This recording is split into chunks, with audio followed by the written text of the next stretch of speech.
Truth and reconciliation commission যেটা আছে এটা আপনারা জানেন যে এটা সাউথ আফ্রিকাতে হয়েছিল এবং এটা সারা পৃথিবীতে আলোড়ন তুলেছিল। নেলসন ম্যান্ডেলা একটা বিরাট ভূমিকা রেখেছিল, ডেসমন্ড টুটু একটা বিরাট ভূমিকা রেখেছিল এটার ক্ষেত্রে।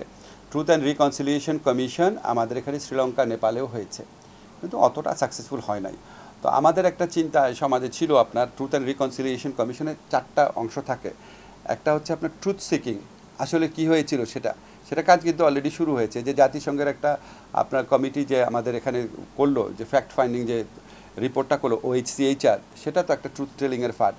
আমাদের যে বিচার হচ্ছে সেখানে আমাদের তদন্তকারীরা ICT দিয়ে বিচার করছেন, সেটা একটা ট্রুথ সিকিংয়ের একটা পার্ট। আমাদের মোস্তফা সরোয়ার ফারুকী যে জুলাই জাদুঘর করছেন আপনার সাবেক গণভবনে, সেটাই ট্রুথ সিকিংয়ের একটা পার্ট। তারপরে একটা পার্ট হচ্ছে মেমোরিয়ালাইজেশন, স্মৃতিটাকে ধরে রাখা, সেটা ফারুকীর জাদুঘরের মাধ্যমে নিশ্চয় করা হবে। থার্ড পার্টটা হচ্ছে একটু কঠিন, সেটা হচ্ছে অ্যামনেস্টি।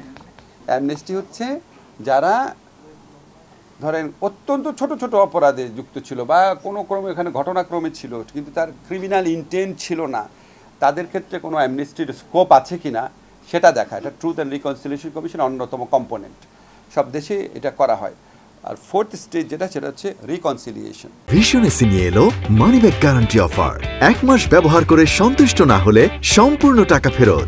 যে আমরা এই চরম যারা দোষী আছে তাদের উপযুক্ত শাস্তি দেওয়ার মাধ্যমে, সত্য অনুসন্ধানের মাধ্যমে আমাদের একটা জাতীয় ঐক্যবোধ গড়ে তোলা। তো এগুলি কোন কম্পোনেন্ট, আরেকটা কম্পোনেন্ট ভুলে গেছি, রেপারেশন।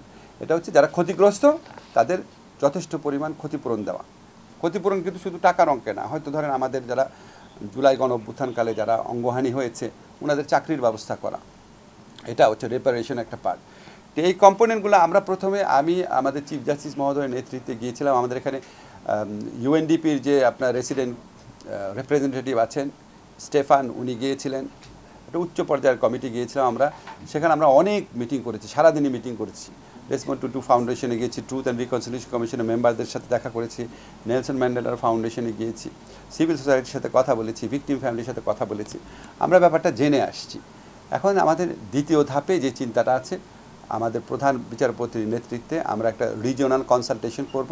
সেখানে আমরা শ্রীলঙ্কার যারা আছে ওনাদের আনবো, নেপালে যারা আছে ওনাদের আনবো, সাউথ আফ্রিকা যারা আছে ওনাদের আনবো, আমাদের বাংলাদেশে যারা পলিটিক্যাল পার্টি আছে, সিভিল সোসাইটি আছে, হিউম্যান রাইটস গ্রুপ আছে, ছাত্ররা আছে, সবার মতামত নিয়ে কী করা যায় সেটা নিয়ে চিন্তা করব।